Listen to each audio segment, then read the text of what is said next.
everyone. It's Amanda, and I am part of the Individuals with Disabilities group. For my experience, I chose to go to the ABLE, the Disability Chronicles. This is a play enacting different kinds of disabilities, from cerebral palsy to people with Down syndrome to different kinds of physical limitations and TRETs.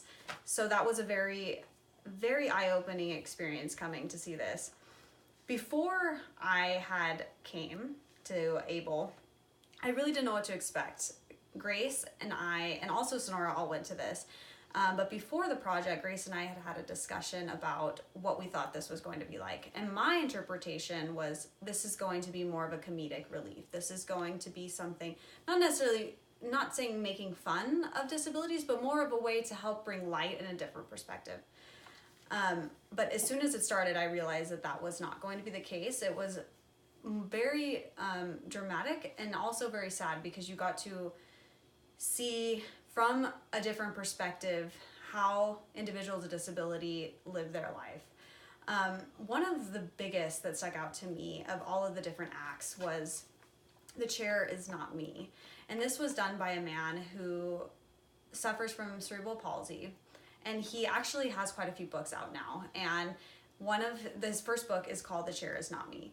And it is this idea that he went to the grocery store one time, and this little boy came up to him and asked him, "Why are you in this chair? Why can't you move?" And he wanted to tell this story. And it was taking him a little while. And the mother came up to the boy and said, "Leave him alone and don't bother this man." And it really bothered him, because he didn't get to express how this chair is different from himself. And he's still a person, while the chair just enables him to live a normal life.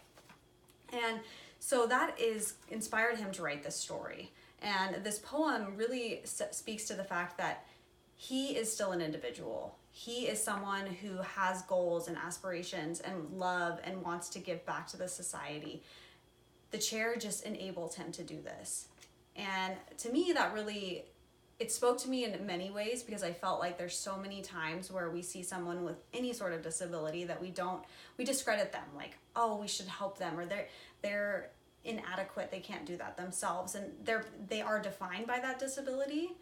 And this just really solidified that they're not, that this disabilities did not define a person. It is a part of a person. And that was very eye-opening, because I have never had a lot of experience with people with different kinds of disabilities in my life. And so being able to put that perspective that something physical does not define a person. So I really enjoyed this, and I hope that other people will also get to see ABLE and also look up this guy's book. His name is JJ, and if you look into other people, I think Sonora wrote about him, and Grace will probably talk about him as well, what he has done for the disabled community.